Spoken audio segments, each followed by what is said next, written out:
Eating on a cruise ship is one of the best things in the world. It's one of my favorite reasons to go on a cruise ship. As you can see, take a look at me. But anyway, we're going to go through all the things to do and not to do in the dining room on a cruise ship, as well as some tips. Stay tuned.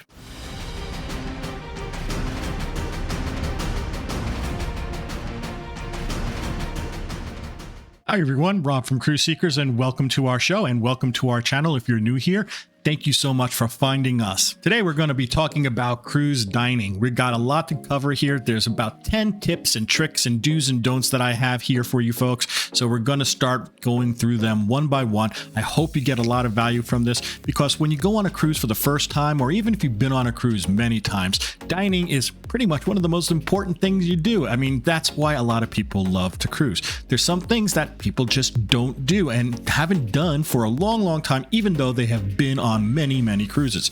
Hopefully you'll get good value out of this video. Let us know in the comments down below if you liked any of these or if we missed anything. So let's get started with our video about the 10 things that you need to do or not do, or tips that you really need to know about the cruise ship dining experience. Alrighty, so now my first tip is for those folks that do my time dining or select dining, whatever your cruise line calls it. Basically, it's where you're not doing the traditional seating, right? You're not doing the normal 6 or 8 p.m. seating. This is where you get to go and go up to the cruise line and just go to the maitre d' and say, hey, I need a table. Well, just don't do that. You most likely are going to get a little beeper. You're going to have to wait.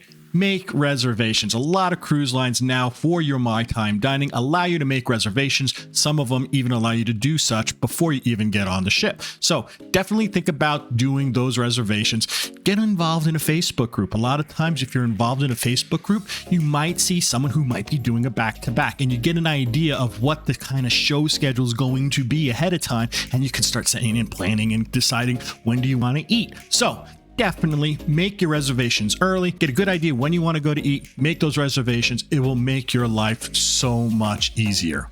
The next thing you're going to want to do, especially if you have any allergies or food sensitivities, let the cruise line know well ahead of time.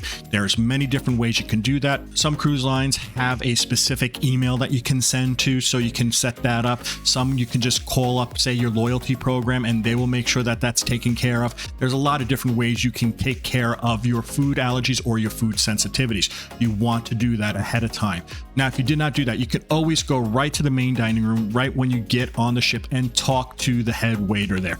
Let them know of your situation. Let them know exactly what you need. They'll mark it in your cruise portfolio about your sensitivity or about your allergy. Now, most of the times, the staff will always ask right when you're ordering, do you have any allergies? Just don't rely on that. Just get it into the system. Make sure everybody knows what your allergies are and what your sensitivities are. It will make your whole dining experience that much better. And now it's time for a tip for our folks that are on the traditional dining plan, right? Those people who are not doing My Time dining, those scheduled times, 6 p.m. early or the 8 p.m. late type of dining.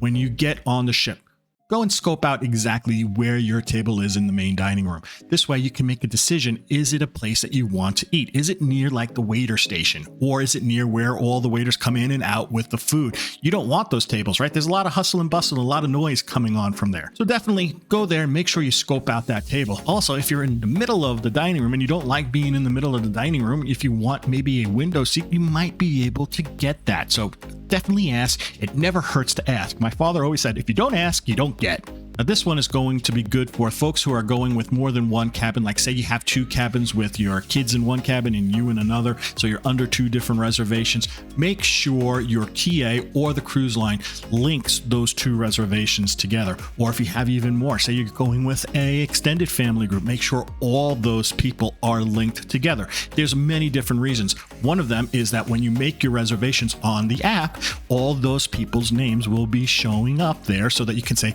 this is a reservation for these 8 people or these 4 people. It's a good thing to do. Definitely have the cruise line or your travel agent link your reservations.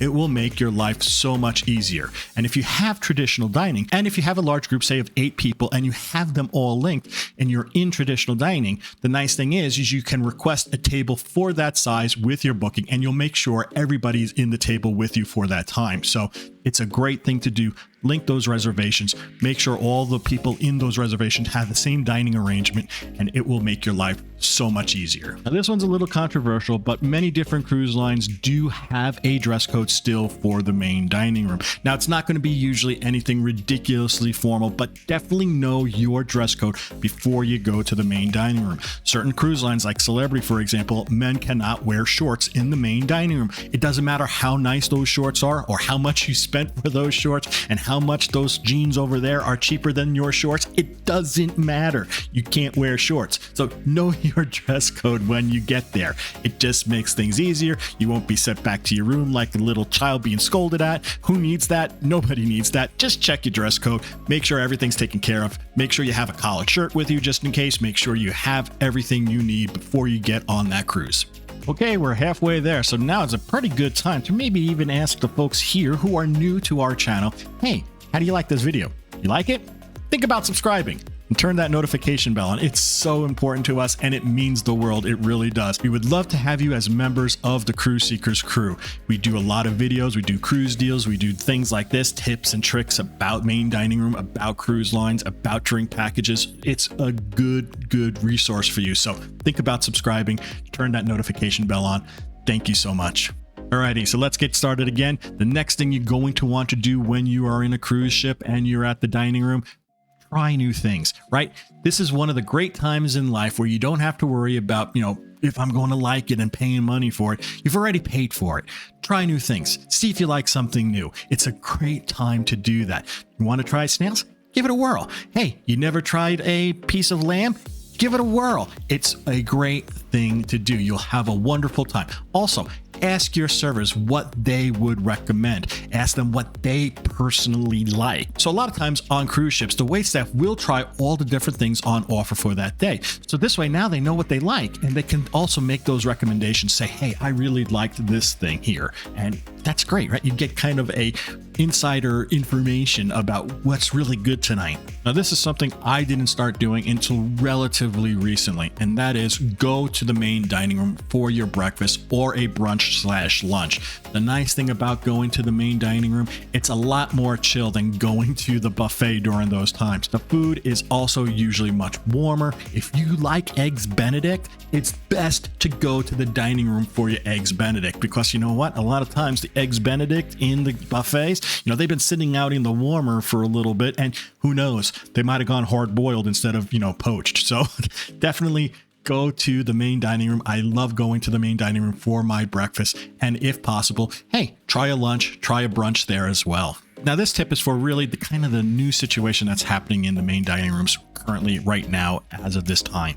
Right now, it's not the same as it was like, say, pre-pandemic. There are going to be new rules in the main dining room. You're going to see new things in the main dining room. You might not see everything that you used to see. So understand these new rules. Now, one of these changes might be the whole new situation with lobster tails.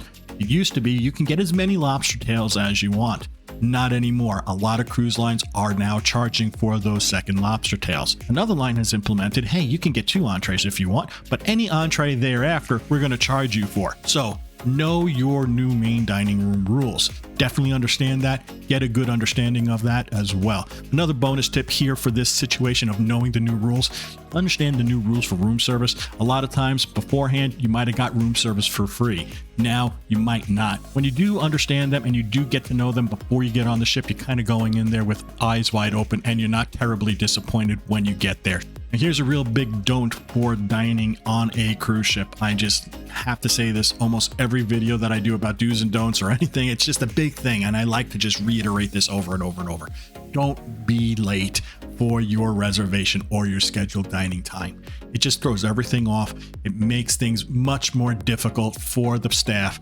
Don't be late. It's horrible for your table mates if you're sharing a table with other people. Don't be late, folks. Know your time. Keep your time. It's the worst thing you can possibly do for a dining experience, especially if you're sharing it with other people, or it does kind of mess up everything that follows after you if you're an earlier dining reservation. And the final tip that I want to give you folks for dining on a cruise ship, I just want to make sure that when everybody is planning their dining, make sure that you allot at least 90 minutes for your dining time. It's something that you just have to do. That's the average time it's going to take to eat your meal. plain and simple. Now, you can get out of there faster. You can let your waiters and waitresses know that you need an expedited service. Or better yet, just say, hey, I'm going to skip dessert because I have a show. And then you just go grab a dessert later on after the show, maybe up at the buffet or at Cafe El Baccio or any other location on the ship where you can grab a nice little sweet treat. So definitely always understand 90 minutes. Keep that in your head. 90 minutes at least. And here's a little bonus tip, folks. Just one little extra bonus tip. Try some specialty dining.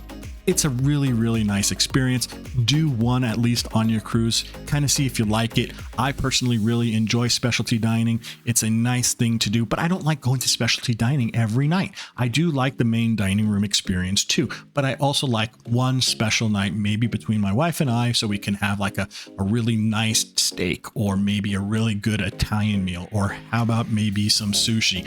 Definitely give a whirl to those specialty dining, because you know what? You only live once, and who knows? You know, the price that you're paying for them, yeah, it's an upcharge. I understand 100%. If you can't afford it, you can't afford it. But if you do have some budget for it, or you do have some onboard credit, think about going to the specialty dining. It really makes that cruise experience a lot nicer.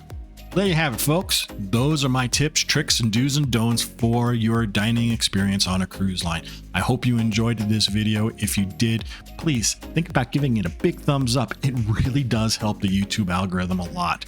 Also, if you have any comments, questions about these tips, if you have some new tips that I didn't put out there, or if you say, hey, Rob, I don't like that tip, leave the comment down below. We love comments. We love engaging with this community. And if you're a member of a Facebook group for a cruise that you're going on, hey, think about sharing this video on that Facebook community to let everybody know of the cool things you've learned from us. One more time, folks, if you're not a member of this Cruise Seekers crew and this community, think about subscribing and turn that notification bell on. It is so appreciated by us. So until we talk again next time, this is Rob from Cruise Seekers reminding each and every one of you to always seek the seas. Bye now.